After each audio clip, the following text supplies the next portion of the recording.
We're here to empower high-income earners to gain back control of your time through financial independence and stop trading your time for money and start letting your money work harder for you.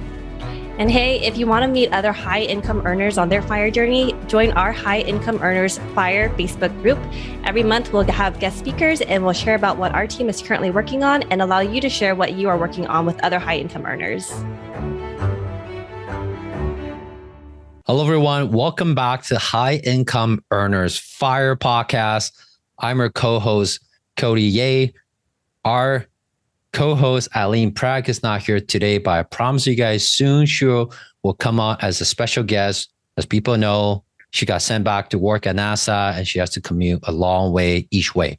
So without further ado, I want to introduce our interesting guest today. And we met probably a few years back, and he's now branded and known as the Godfather of real estate, right? And he's the founder of Wealth Genius. The reason why it's called Wealth Genius is because it's not just about real estate. He wants everyone to build wealth in multiple ways, but of course, he specializes in real estate. I'm not going to butcher his introduction. I want to let him introduce himself. So welcome, Alfonso. What's going on, Cody? Cody on fire. I love it. I remember meeting you, and I remember feeling that we did have some synergies there, and we never got to pursue that conversation because you kind of went on your way and I went on my way. And, I've been following you online. You do an amazing thing. So thanks for having me on. The liking goes both ways. So tell our audience a little bit about you. Like, how do you come up with the Godfather of real estate? How do you have the guts to put on that brand on yourself? Come on, prove it to us. Well, listen, to be honest with you, I did not put it on myself. Okay. So this is what happened. I was on a podcast one day, and the person interviewing me was saying, "Oh, actually, my friend 10 years ago learned real estate from you." Actually, think about it, what this person learned real estate from you. Actually, my other friend learned real estate from you. And they were like, it's almost like you're the Godfather of real estate, And that was the first time it ever was said, and I kind of laughed about it or whatever. And, someone was watching this podcast and they made a meme, if I let me see here. If I close my camera, stop video. Let me see. Can you see that? Yeah, it's hilarious. I saw that when you joined. I was laughing so hard. So someone made that meme, and then that meme started going everywhere, and people are like, yeah, the Godfather. And I just kind of leaned into it, you know what I mean? And you know what? It was, I think it suited me. It should be more of the grandfather of real estate because, it really just means that I've been doing this for a long time. All my students. So I've had the privilege of coaching and mentoring, thousands of students all across North America. I've created thousands of millionaires, and they're like my kids. You know what I mean? Like, this is even some of my students are older than me, but I still see them as, I want to protect them. I want to nurture them. I want to inspire them, and ultimately, I'm the Godfather. I'm the Godfather that you never had, right? So I want to be there for as many people as possible. I want to help as many people as possible. So that's where that comes from, and it's a fun tagline. I know it's a great branding. So maybe for people who doesn't know you, yes, you're the Godfather of real estate. How do you actually start with all this fun stuff of entrepreneur? Yeah, so my story goes a little bit beyond, when I started in real estate. Actually, I came from a war-torn country. I came to Canada as a landing refugee because I lived in a country of war, so I didn't get to go to school like a lot of other kids. So when I came here, I had a tough time integrating into the education system. Ultimately, I dropped out of high school. I left home at 15 years old. And then I found myself on the street living some really dark times. And so what changed everything for me was that at 17, I became a father. And becoming a father gave me purpose and now a reason to move forward, a reason to create goals for myself, and a reason to want more for myself, because now it's not just me, it's my little girl. And so that essentially led me to starting my very first business at 17 years old, which was the clothing company. We were just talking about that, before we came on the podcast.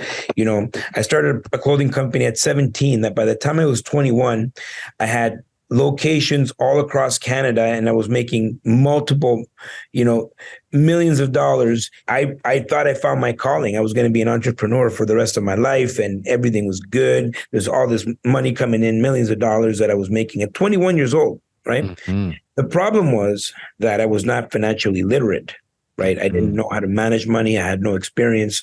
My mom said to me growing up here as an immigrant in Canada, she says, Alfonso, the best thing you can do in this country is get a university degree. And that's what I did. And if you really want to be a high-level achiever, you're going to get a master's degree. And to reach the pinnacle of life, you're going to get a PhD, right? And so those, for me, not that I see anything wrong with it, I just knew that the academic path was not going to be my path. Yeah. And so I chose to take destiny in my own hands, to take control over my life. And I started that business. But, even though it did really well, I didn't know how to manage the money. I mismanaged the money. So now I'm 24 years old, negative $1 million. Right. And so I said, I have to do something. Right. So I started learning. I started teaching myself. I started reading about wealthy people. As many books as I can get, the typical books that a lot of people have discovered, like Rich Dad, Poor Dad, Think and Grow Rich. And those kind of like opened up the mind. And what I discovered after studying wealthy people was that, number one, they're all investors. They're not consumers. So even though I was making a lot of money, I was very much a consumer because the money was coming in and I was spending the money already before it came in. Number two, the wealthiest people in the world own businesses and real estate. And to me, real estate was really interesting. And number three, the majority of the wealthiest families in the world are not bragging about the single family house or the duplex, They own real, true commercial real estate, like big residential commercial or big commercial plazas, like significant commercial real estate. And so I said to myself, that's the path that I want to go on. I want to buy big real estate. I don't want to buy the single. Warren Buffett doesn't list his home on his net worth statement. And the reason is it's like, that's where he lives. That's not principal residence. Yeah, that's not part of his. That has nothing to do with his wealth, right? And so ultimately, what I did was I started in multifamily right away, and I did the birth strategy. I did a conversion, so I 2 into 3. My second deal was a 7-unit, where I repositioned all of the units and then pulled out the money about a month and a half later, and I went to my next one. My first year, I did about 11 deals. When was that? Which year was that? We're talking about 2001. Wow. Maybe you're being born or something. I don't know. Like how old you look pretty. I'm not that young. Okay, I'm not that young, but I'm not in Canada at that point. Yeah. Well, so 2001 kind of was my entry point.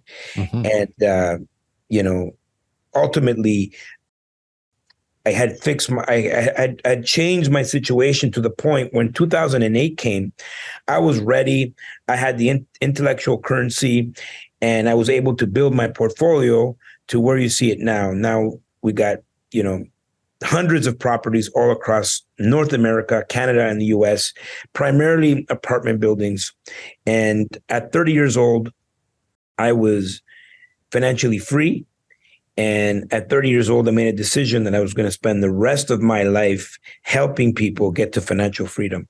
And so that, if that means real estate for some people, great. But there's so many different ways of creating wealth in your life that I want to make sure that we are practitioners of all of these different tools and ways of making wealth, and we want to transfer that to our students. So I think that typically I'll interview people, ask them about their journey, but I want to ask you about, well, what is the wealth genius way, right? Like everyone has their own way to wealthy. Everyone has a different definition, but what is the wealth genius way? For some people, they're starting out, maybe they're making great money, maybe have a little bit of money. What is their blueprint? Yeah. To that point. So the blueprint is very simple. We believe in expansion, right? Expansion of self, expansion of mind. And you see, nothing can happen unless you can tap into more of your potential. Most people don't even tap into their full potential. You know that, Cody. You haven't tapped into your full potential. No, not yet. Tapped into my own full potential.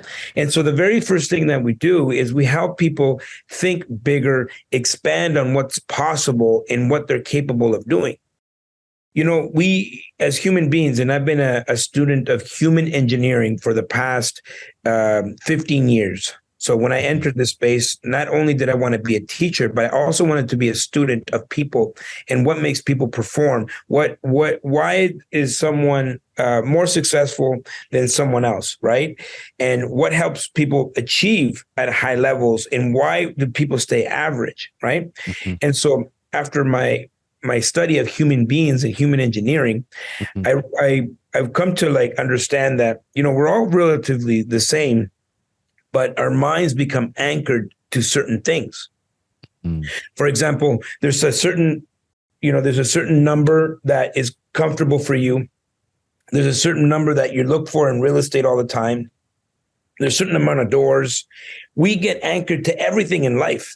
For example, when gas was $1, everyone was anchored to a very low gas price, and then it kept going up, kept going up, and then everyone freaked out when it went to $2. It went to $2.50. Everyone was out of control, and then it went back to $1.97, and everyone said, cheap, right? Because we can become anchored to more higher numbers, where the lower numbers that used to be high for you before now seem lower. And so the human mind is really an interesting thing. Mm-hmm. And what I love to do with our students is help them expand and create new anchoring. You see, that anchoring is like the thermostat, your financial thermostat, right? So for some people, it's set at, I'm going to make $5,000 a month, right? Mm-hmm. Or $10,000 a month or $20,000 a month. For example, Donald Trump, his thermostat is set at $1 billion, right? His thermostat is, if he was below $1 billion, he would probably feel miserable, right? Mm-hmm. While someone else makes it to $1 billion, they're like, oh my God, I've made it, right? Mm-hmm. So it's just a perception of how you see these numbers. And how can we work on expanding the mind so the deals that you were looking at before now seem easy and small, right? Mm-hmm. And so that's a lot of the work. So we start with the mindset, we expand the mindset, then we input the knowledge, right? Mm-hmm. And ultimately, without the knowledge, you can expand your mindset, but if you don't have the knowledge, you're going to be a sitting duck. Mm-hmm. And so we have, it's pretty much a proven system. I've built a portfolio across Canada in the multifamily space, and that's what we transfer to our students, the exact template that I've used for them to be successful. And then lastly is action. Cody, nothing happens unless you take action. Mm-hmm. No one will remember you for something you almost did. Right? Mm-hmm. It's only the things that you do that matter. So you can expand your mindset. We can give you all the knowledge you want, but unless you take action, nothing happens. And so the philosophy of Wealth Genius is simply take action and execute, right? And what happens is when you get in a room with the like-minded people where everyone's taking action, you will take action for yourself. Mm-hmm. Yeah, totally agree with that. Mindset, knowledge, action. I think that's just a blueprint for really anything in life. Yeah. Right. Expand your mindset. Think it's possible. take the knowledge and don't take action. And that's just the beginning. You might fall on your face a few times because everything seems so easy at first. Yeah. You start doing it. You know what? Ultimately, you can mitigate risk by connecting with someone that knows what they're doing. Mm-hmm. For example, like if I wanted to get into stock options, I don't have a clue on what I'm doing. I'm going to reach out to you, right? I want to learn from someone that has been there before. And so, you know, if someone's listening to this, your audience, you know, if they're going to take anything from this conversation, it should be, you know, look for someone that is doing what you're trying to do. Mm-hmm. Look for someone that has results that you want in the space that you're trying to get into. Mm-hmm. I totally agree. That's the shortcut to success. You still have to do your own due diligence. Sure, you still have to take action. Yeah. But you avoid a lot of the mistakes because a lot of times when you're playing a bigger game, a mistake can cost you not just time, but even more money than whatever you can pay for, really. Right. So that's very good. Very, very good. That's blueprint, you know, of course, not too much of a detail, but that's the blueprint for anything really in life. Right. So, over the years, since I know your first conversion is 2001, what has changed since 2001 in terms of your conversion? Of course, everything gets bigger, but how's that journey? And how do you see it now going forward? Yeah, so people ask me all the time, Alfonso, if you can go back to the beginning, what would you do different, you know? But beginning is different then and now, right? Yeah. What if you begin now? Based on what I know now, what would I do differently back then, right? Yeah. And what I would do differently would be, you know, I would level up faster. I would expand faster. I would level up faster. Cody, you know, this is, you know, 23 years later. Mm-hmm. I spent a lot of time at the beginning playing small, right? Like being scared of things that, you know what, they were just up here in my mind, right? Mm-hmm. And, you know, I would get more coaching, more mentoring, right? I remember if I can go back and talk to myself, you know, my 20-year-old self, I'm like, listen, the things that you're scared of, those are the things that you're supposed to be doing. So I did get mentoring. I did pay for mentoring. I did pay for coaching, but I should have done more, right? But I felt like in my mind, I was like, you know, I was scared to make those decisions that could have propelled me to the next level. You know, that could have got me in the next room. And so it did take me 23 years to do it. I think you can compress time, you know, and the move and the expansion that I went through in 2020, right? So now it's 2020. I went through 20 years of growing and the growing pains and everything. It wasn't until 2020 with COVID that I really, truly found myself as an investor. And what do you mean by that? Truly find yourself as an investor? Because, you know, I thought I was doing good, but basically I'd gotten into a comfort zone without even knowing about it. You know, like I was buying. So my MO before 2020 was 20 to 30 units built in the 60s and 70s. I go in, reposition, refi, go to the next deal. You know, and it was like 20s and 30s, 20s and 30s, 60s and 70s, 60s and 70s, 20s and 30s. Yeah. This is what I was doing. And it's like I was extremely comfortable. But it works, right? It works, but I was extremely comfortable. And I was not growing. And for whatever reason, there was something inside of me that was like, I don't know why I'm not feeling fulfilled doing all of these deals. And even though the portfolio was big, it was still taking a lot of time out of my brain. You know what I mean? Like it still has space in my brain. Yeah. And if the property, you know, and if you buy in 60s and 70s primarily, like, you know, they're going to have issues. You're going to have like things breaking down or whatever. Even though you have management and you have a good team, you still have to think about it, you know? And you know, I was almost in contraction. I didn't even know it, but even though it looked like I was expanding, but I was very much mentally in contraction. Right. And then after 2020, you know, something happened to me, and I went through this massive expansion where I realized that this was a moment in history where you had to take action, right? And like I have a YouTube channel, and I got subscribers, and at that time I didn't have a lot of subscribers, but I went on that YouTube channel back in 2020, April of 2020. I'm like, guys, we got to move. You got to buy everything you can.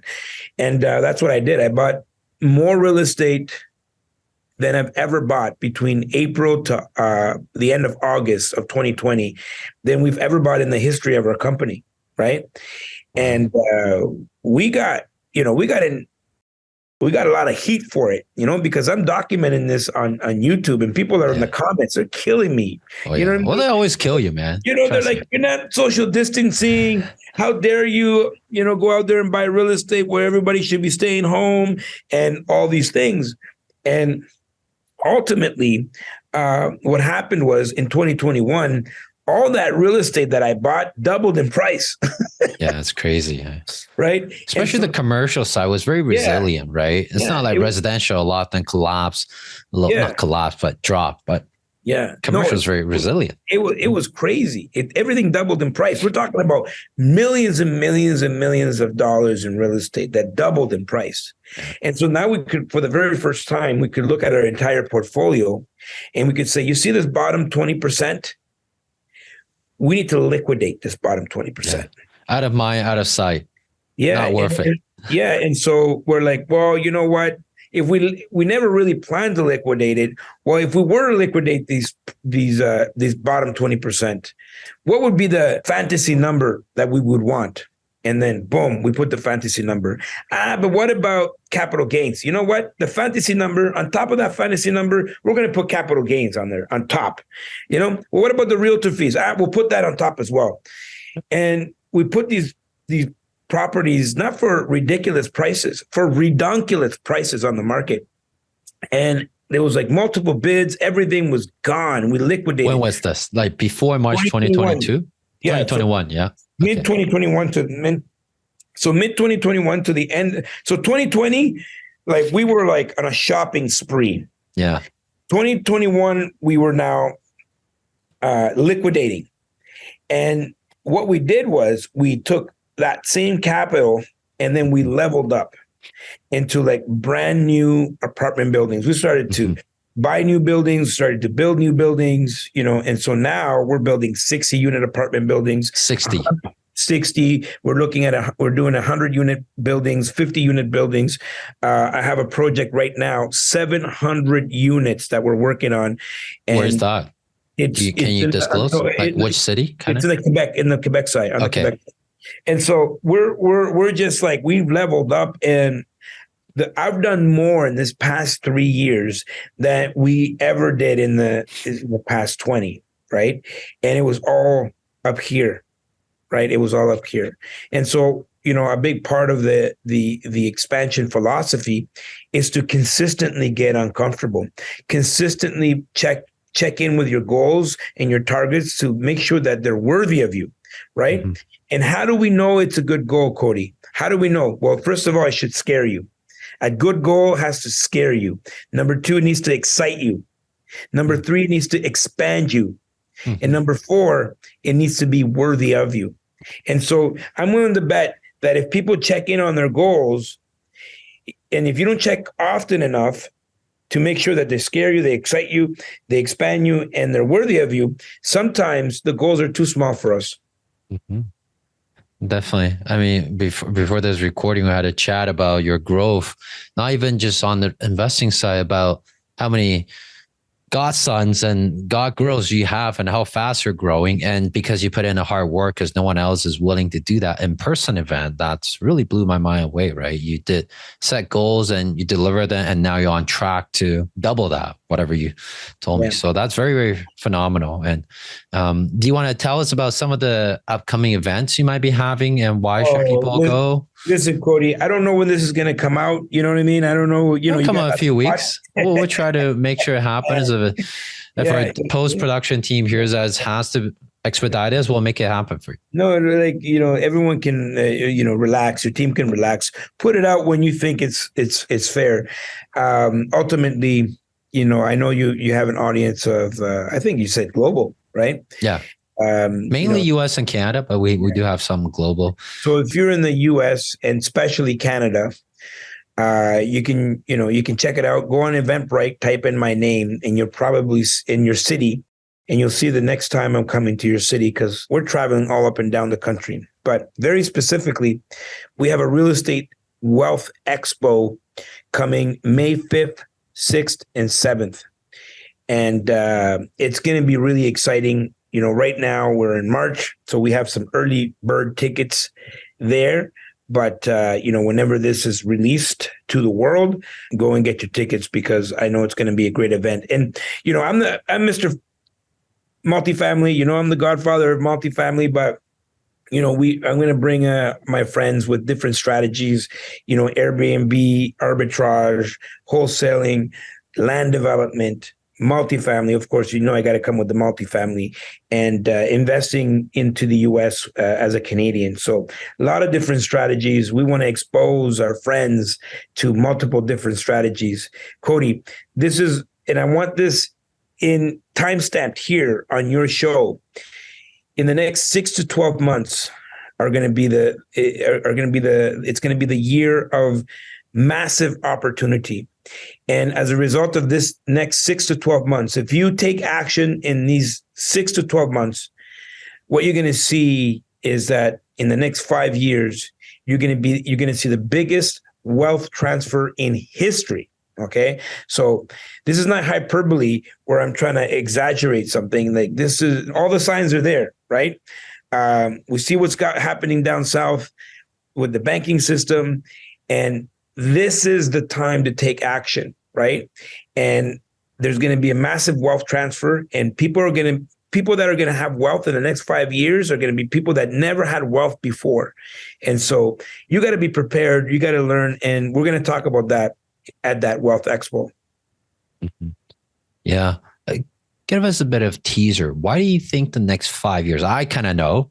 Why do you think the next 5 years will be the wealth transfer in history? I mean, every time there's a recession, there's wealth transfer. Yeah. From the impatient to the patient, from what they know what they're actually doing.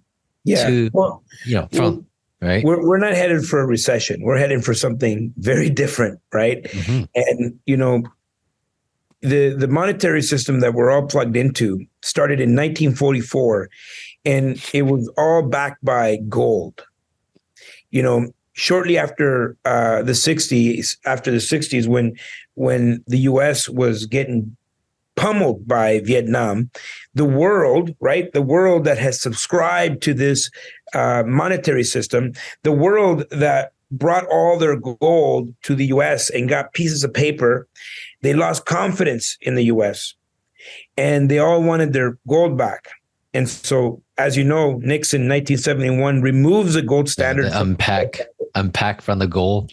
That's when the printing starts. Yeah. And then since that was the day the world was robbed blind. The average person was robbed blind. They didn't even know about it. And it's not even talked about in school.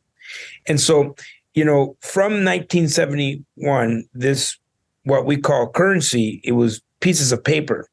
The problem with that is the paper is based on a perceived value that we put on that paper. Mm-hmm. Now, the US dollar is the reserve currency of the world. And the entire system, the monetary system, is based on debt.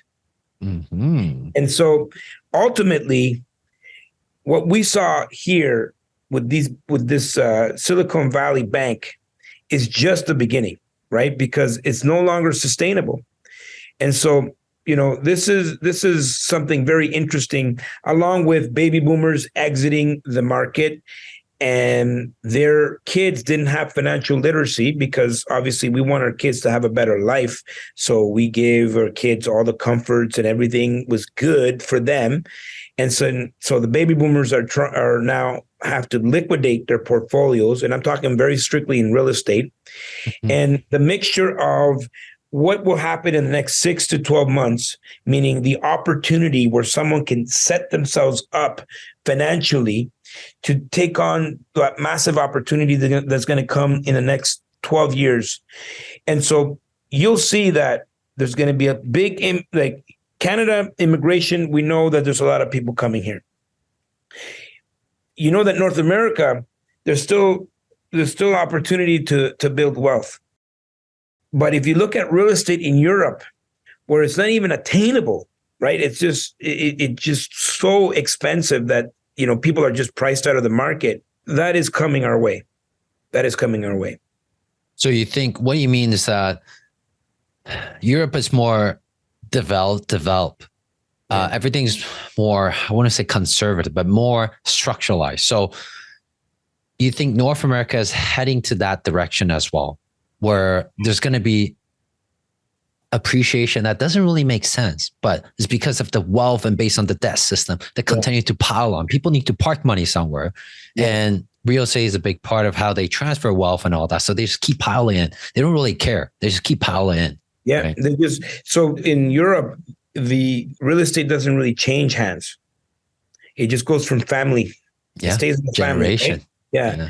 And so we don't see that in North America because people, I move here and then I like it better in Vancouver, you know, and then I'm going to go to Ottawa and then I'm going to live here, and then they sell their house, you know. In Europe, that's not the custom. Usually people keep their house and it just doesn't transfer, right? And so what you're going to see is a lot of activity in the next 5 years where wealth is going to transfer hands, right? And at that point, okay, because it's going to be a massive wealth transfer, because you have baby boomers, you have other things that are happening in the world that are creating the perfect storm for the people that are ready and listening and ready to take action right now. And that wealth is going to transfer hands. And then at that point, after the next 5 years, we're going to become very much like a Europe, where the wealth is going to stay in one place. So who's going to let people have those opportunity to obtain those wealth in this 5 years? So the mixture of baby boomers exiting the market and their kids not being financially literate. So it's happening right now. There's massive portfolios that I looked at where the parents have passed and the kids want nothing to do with the real estate, right? So this is a result of us, not educating the next generation, right? So I just came back from Brampton and Cambridge Wednesday and Thursday, and I have a youth foundation where we educate young people on financial literacy. Nice. And I did 2 events back to back. Both events we had like 60 young people in each event. Nice. And for the very first time, and I know there's other organizations that are doing it, but not enough, right? Like these young people are being exposed to the idea of building wealth, right? We're transferring the mindset. That didn't happen in the 80s and 90s, 90s. Early 2000s. I mean, it doesn't even exist in the school system, right? Mm-hmm. And so what happens is people are entitled and they have their job. Mm-hmm. They're too comfortable to, run a real estate portfolio like their parents. Mm-hmm. And so what they're going to do is they're going to liquidate, right? Not everyone, but the majority of portfolios that are going to be sold are going to be sold for that reason. It's like baby boomers are exiting and the next generation X or the millennials, they don't know what to do. So they liquidate. So when they liquidate, all these big funds already have their hands open, be like, hey, we have funds that we need to buy something.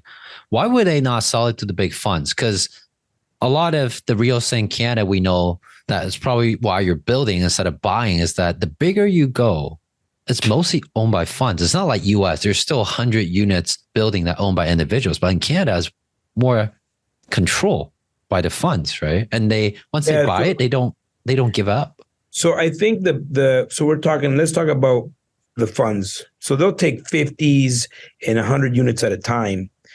The 20s, the 30s, that's small stuff for them. This is mom and pop, and that's where the opportunity. That's where I built. That's how I built, my that's where you portfolio keep playing that game. Yeah. 20s and 30s for a while until now I leveled up and started building. And so there's a lot of factors, and mostly the funds can't take everything. There's too much on the table, and the majority of deals in the next year, because remember, 6 to 12 months is the opportunity zone. If you don't take action now, you're gonna miss the boat. So now we're talking about higher interest rates. And those higher interest rates, it doesn't mean that the properties, the multifamilies are going to come down in price. It just means that people are more flexible and willing to offer incentives in order to get their price. So the individual that is educated, that understands creative financing, can go in there and do agreements for sale, the vendor takebacks, assumable mortgages. There's all these options that these big funds don't have. And if the sellers are trying to get their price, they have no choice in the next 6 months to a year to offer incentives to the buyers so they can get into the deal. Very similar to 2009, right? 2009 in the US, the Canada didn't get hit too bad, but what happened was the money disappeared. And what was left, especially if you're in the multifamily space, was creativity. And only the people that had that creativity, like me, back in 2009, we were buying things for a song and a dance, right? And people were doing agreement for sales, seller financing, all of these strategies because the sellers had no choice.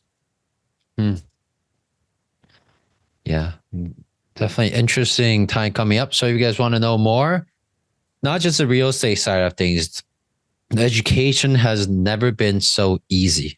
Yeah. Alfonso has a YouTube channel. I have a YouTube channel. I don't just talk about stock options. And this podcast, people know that I barely talk about stock options, mostly real estate and other stuff, infinite banking and all of that, right? So this has never been so many information, but it's about finding what's the immediate step, go there, do it, right? So Alfonso is the commercial guy, the real estate, the multifamily guy, and he also has an expo coming up in May. So if you guys want to go check it out, we can put a link in the description. And Alfonso and I were chatting about, probably I'll be there, and we'll see how that goes. We're going to chat with the team offline, but I totally agree where things. If you look back at 2009, you're like, oh man, yeah, that would have panned out. I know. But now it's a time, it's kind of like we're in 2009, but it's not the same thing. It's every time is kind of different. But every time there's chaotic and uncertainty, this is where the opportunity is. Yeah. If you remember in 2008 when everyone got bailouts? Yeah. What they did is they kicked the can down the road. They made it a future government's problem. Yeah, right? 4 years, who cares? Down the road, let them figure it out. So now the time is up. This is now the They're trying to rewind. They're trying to rewind, right? Can you continue kicking this can down the road? I don't know. You might be able to bail out, some people, but it's just, I think at some point, the road becomes the end of the road. And how are you guys protecting yourself if the music stops? Do you guys have any mechanism put in or any early indicators that you guys look at, be like, hey, I know we're expanding, we bought a lot, now we're building new apartments. Like, do you guys have something that you guys are watching and be like, if that something happened, we have to adjust, right? Yeah. Is there something like that? Everything we're just like 2020 was like, we had to no one could imagine ever in their mind at 2020. You know what I mean? That was like not even a part of. I know that it happened. The Spanish flu. Everyone talked about it, and I remember watching this thing on TED Talk. Bill Gates. He's talking about if like the virus and all this, we're screwed. But it was never real. It was never a situation where it was like we're gonna actually live through this. Yeah. And when it came, no one knew what to do, right? And it was instinctual, right? It's like everyone is scared, take action, right? And I never moved from those words. That's Warren Buffett. He said, when people are greedy, be fearful. When people are fearful, be greedy. And so our movements are very calculated, and they're also very conservative because we follow formulas. Ultimately, if there was, with multifamily, you're kind of in a very safe space, because if there was a reset of the monetary system, whatever new currency they put in, would figure out how much is the rent, and people would have to pay their rent, So just to kind of, in case for people it's kind of confused, why is Alfonso saying all this? He's kind of at the back of his mind that if banks do go bankrupt, like SVB banks, First Republic Bank, whatever, at the end of the day, if you own an asset, however the currency changed to a new currency or the cryptocurrency or whatever that is, there still has to be a currency exchange. So the asset have to trade somehow. Yeah, they just have to adjust to the new currency, and the asset still has its value. Maybe in the short term, be up and down, going cuckoo, but at the end of the day, it still needs to change hand. People need to find that equilibrium, right? So if you want to, maybe people start trading with chickens, like, then that's how they pay their rent. I want 2 chickens for you will be surprised. I just came back from Vietnam, and a Mercedes-Benz dealership right outside of us, people selling chickens in the cage. I look at them, they're not just in a cage, they're on top of the cage, they're running on the road. I'm like, oh my God, I would never want to drive a car or ride a motorcycle in Vietnam. I just use Grab, but it's not a joke, right?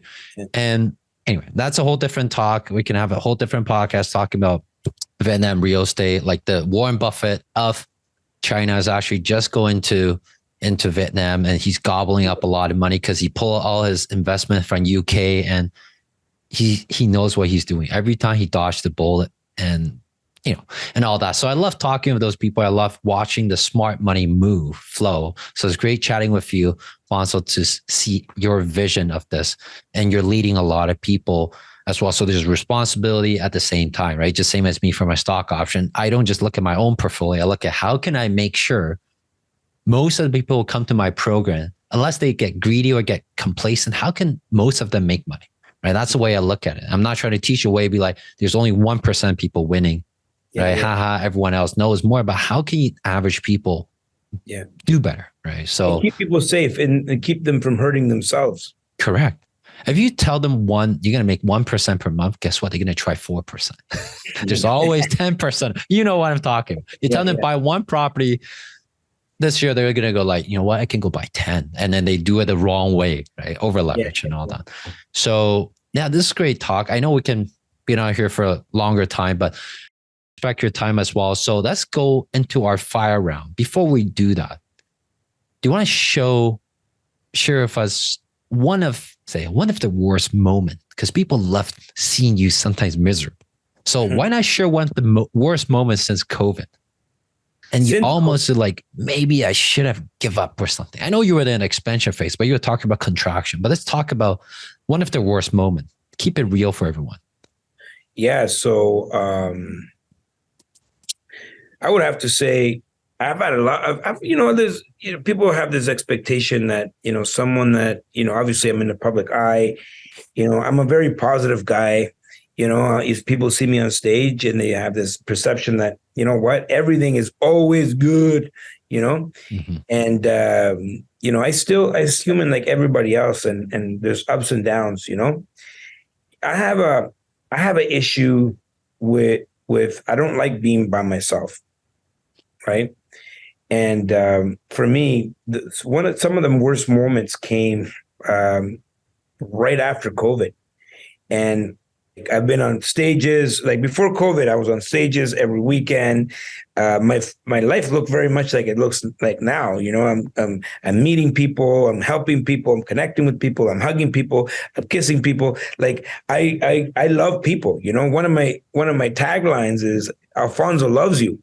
And it's true. I love people. I love everyone. I want to be around people. So there's people out there that like their alone time. I don't like being alone. Right? And it was like the end of March of 2020 or early April of 2020, where it was like, no one's on the streets. Like, even if I'm not even talking to the people, I just want them around. You know what I mean? And, you know, like malls are closed, everything is closed. And then you go into I remember going into the grocery store and people are not even looking at you in the eye. They're just looking down. Everyone's got their mask. And I don't know. It was a really low point for me because I felt like, I don't know, uneasy. And I'm like, is this how the rest of the world is going to be? Like, is this how we're living from now on? Right. And we're never going to do hugs again. We're never going to do, you know what I mean? There was a moment there. We didn't know if it was going to continue on for the rest of our lives. Yeah. Right. And so for me, that was a low point. I remember my wife, you know, like now we're at home, like, and she got up and I'm like, where are you going? And she's like, the bathroom. I'm like, how long are you going to be? Right. Because I get my energy from people. Right. And so I went through a little dark time there where it was just like, you know, it was hard and a lot of self-reflection. And ultimately, maybe that's why I went through this massive expansion, because I hit a low point that I haven't hit for a very long time. Yeah. Thanks for sharing that. It's good that you learn about yourself because of the event, and a natural event. Just force yourself to learn about yourself, even at your age. Everyone will learn about themselves. Yeah. I'm the total opposite of you. I actually don't mind being alone. So no COVID, I don't feel it different. I'm like, I've been living like this. Like, yes, I go out play golf. I don't mind go out play golf by myself. Like that's how I run. I can't do it. You know, in the grocery store, like when we started opening things up and someone bumped into me. Yeah. Like, you're so happy, eh? I'm like, wow, we're back. You want a hug? Yeah. You want a hug? We're back. You know, I like the congestion, and you know, in a mall, like everyone's like, oh, sorry. And then, you know what I mean? Like there's something about that really, like, I don't know, stimulates my mind. There's so many things happening and there's people talking, there's people around. And, you know, and for someone like me, that isolation can be really hard. Yeah. But you love it. I love it. I just learn how to deal with myself, and I like the quietness, because most of the work I do is actually, I need, like, whenever I'm working on something really, really tough, all the decision, if there's a noise, if someone's trying to get on the phone, it irritates me. But that's just me, right? Everyone's very different. So if someone who can relate with you will relate with you. Yeah. That's key. Cool.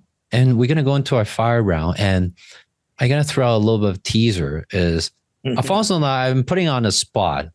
I want to fight for our audience a little bit.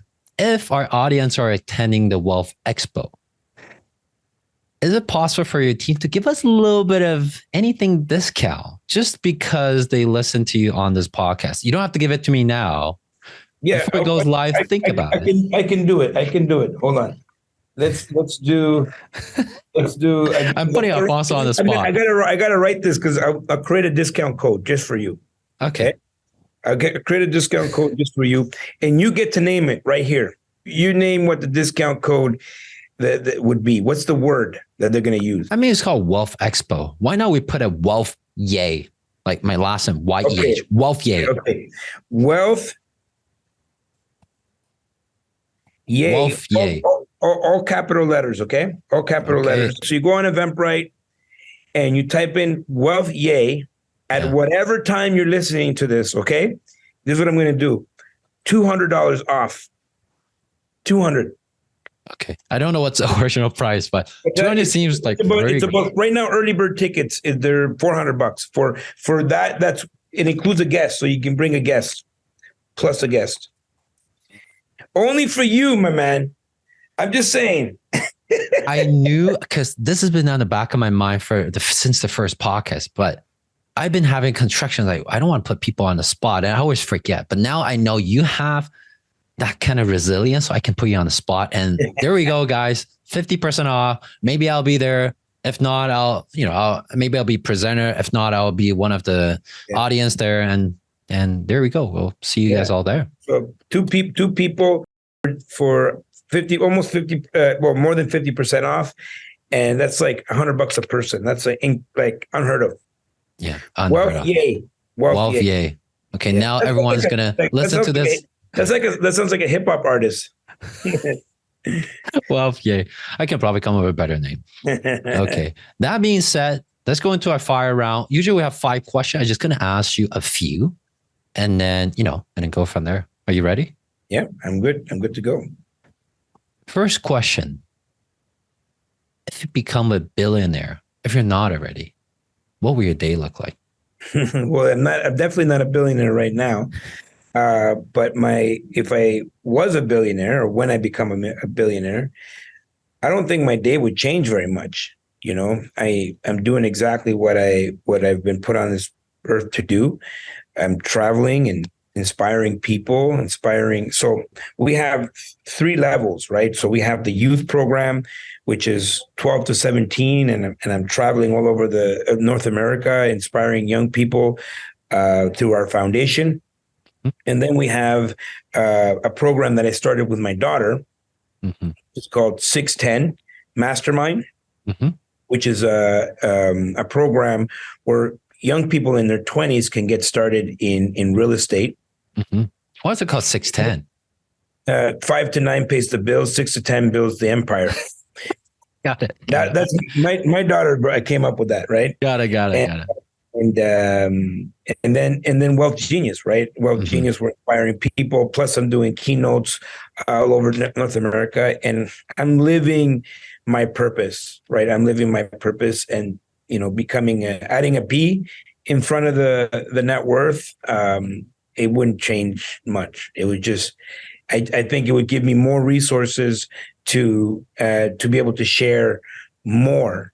So I guess, in essence, what I would do is probably have a private jet now at this point, and then I would be traveling even more. So that means I can be in 2 places in more one day. Efficient. Yeah, more efficient, and I can speak to more people. So the B would just help me do more of what I'm already doing. I agree. Next question. Remember we just talked about billionaire? Yeah. What if he lost it all? But you have the reputation. All your portfolio is gone. Yeah. Since day one, gone. Students gone. All gone. Just somehow all your partners took all the stuff from you. They're like, but you still have the reputation. Yeah. We're not going to let you start from zero. We're going to drop you with $500,000 because that's where a lot of our students are coming from. What should we do with $500,000? What will you do? Starting over again. I go back into real estate. And, I'll do exactly how I built my portfolio, except I would accelerate even faster.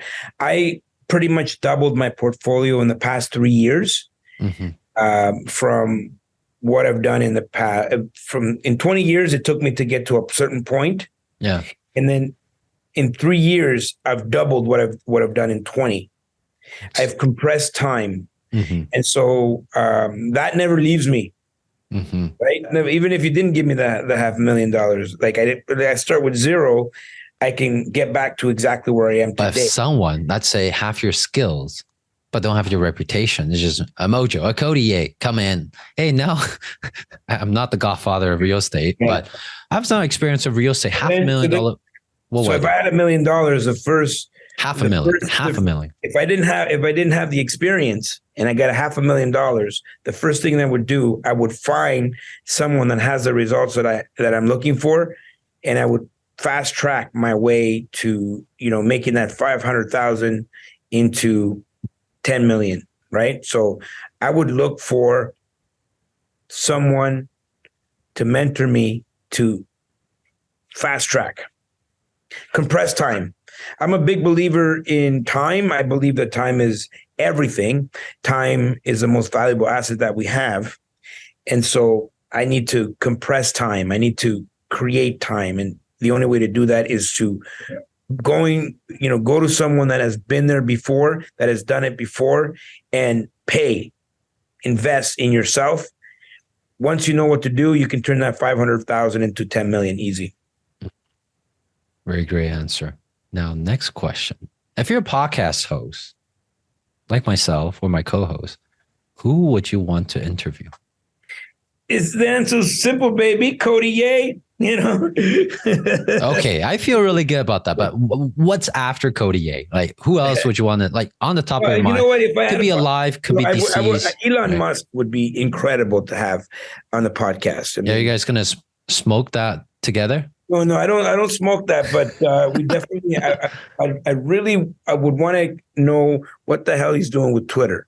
You know what I mean? Like, I'm like, he probably doesn't know himself. Like, buy it first. Let's figure it out later. Yeah. I think it was just maybe one of those fun things for him, but you know, it's still there, right? So there's, you know, I think he did something right. So I like to understand, and I'd like to understand his mind. Number two, I think I would love to interview Joe Rogan. Why? I find him very like a fascinating guy, and I find him to have like a lot of general knowledge. He knows a little bit about a lot of things, and he's a really good interviewer, and I think he would be a really good guest. You know, he's just an interesting guy. You said how many people? 5 people? No. I just say just one. I was asking for one. Yeah. Elon Musk. I think it would be one. After you, my man. Okay. Thank you. So, where can our audience find more about you? Where do you want to channel them to? Listen, you know, if anything, and by the way, I might not be your cup of tea, right? So, you know, if it's not me, find someone that has been there before to help you navigate through this. But if you resonate with anything that I've said here on this podcast, you can subscribe to my YouTube channel. You can Google me, go to my Instagram.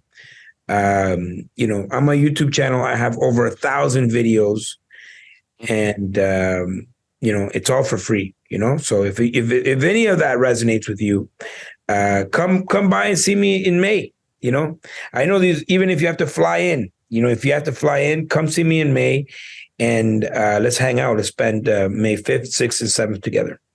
Awesome. There we have it. The links are in the description. Don't forget to use WALTHYEH.